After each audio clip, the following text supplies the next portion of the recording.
Dulu aku tidak bisa bercerita kepada siapapun, karena aku tidak ingin menghinakan namamu. Sudah beberapa hari Raka menghilang tanpa kabar.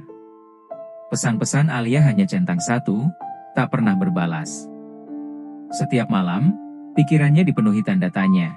Apakah Raka sedang sibuk, sakit, atau memang sengaja menjauh? Pagi itu, Alia terbangun dengan wajah pucat dan mata sembab. Ia nyaris tidak tidur semalaman, terus menatap layar ponselnya, berharap ada notifikasi dari Raka. Berkali-kali ia menelpon, tapi tak satupun panggilan diangkat. Khawatiran itu makin menekan dadanya. Hingga akhirnya, ia memberanikan diri mendatangi rumah Raka. Ia mengetuk pintu berkali-kali, menunggu dalam diam, namun tak ada jawaban. Sempat terlintas untuk menghubungi Thomas, tapi ia mengurungkan niat itu. Thomas dan Salsa tidak tahu kalau ia dan Raka sebenarnya sedang dekat.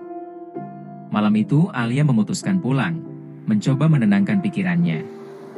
Tak lama, ponselnya berdering. Nama Salsa muncul di layar. Halo Alia, konsep yang aku minta, udah kamu kerjain belum? Ini kliennya mau lihat katanya.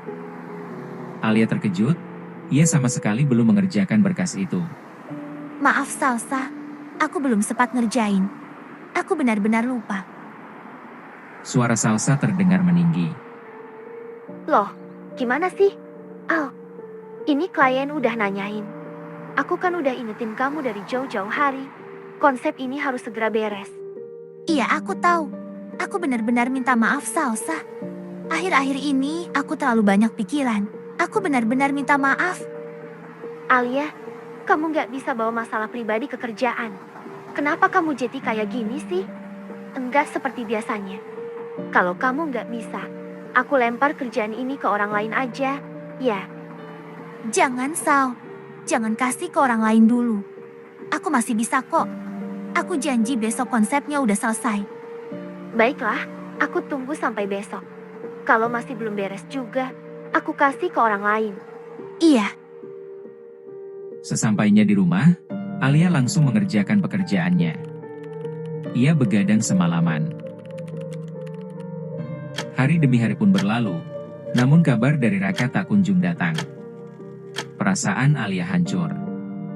Rasanya tak bisa dijelaskan dengan kata-kata, seolah dunia berputar terbalik, kanan jadi kiri, bawah jadi atas. Semua terasa suram dan tak menentu. Namun hidup harus terus berjalan. Alia berusaha terlihat baik-baik saja.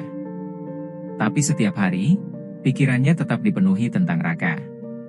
Ia tidak mengerti, mengapa Raka yang beberapa hari lalu begitu dekat dan sering jalan bersamanya, kini tiba-tiba menghilang tanpa aba-aba. Beberapa minggu berlalu, pekerjaan mulai menumpuk. Alia kembali disibukkan oleh rutinitas kantor. Ia mencoba menenggelamkan diri dalam tumpukan berkas, berharap pikirannya bisa sedikit tenang. Namun setiap kali ia berhenti sejenak, bayangan Raka selalu muncul. Sore itu, Alia dan Salsa sedang memantau dekorasi pernikahan klien. Mereka berbincang sambil memperhatikan pekerjaan tim. Setelah semua selesai, Alia tiba-tiba membuka obrolan. Kamu hari ini mau kemana, Sal? Aku gak kemana-mana sih. Memangnya kenapa? Gimana kalau kita ke kafe aja yuk? Ajak Raka sama Thomas juga. Oh iya, aku lupa cerita sama kamu Al. Kata Thomas Raka lagi tugas keluar kota. Apa? Raka pergi tugas keluar kota? Kapan? Kok kamu gak ngasih tahu aku? Maaf, Alia. Aku lupa cerita sama kamu. Kalau nggak salah, Raka ditugaskan ke Nusa Tenggara Barat. Alia terdiam. Dalam hatinya bergumam. Kenapa Raka tidak memberitahuku? Kenapa ia menghilang begitu saja tanpa pamit? Salsa yang melihat Alia melamun langsung bertanya. Kamu baik-baik aja kan, Alia? Iya, aku baik-baik aja kok.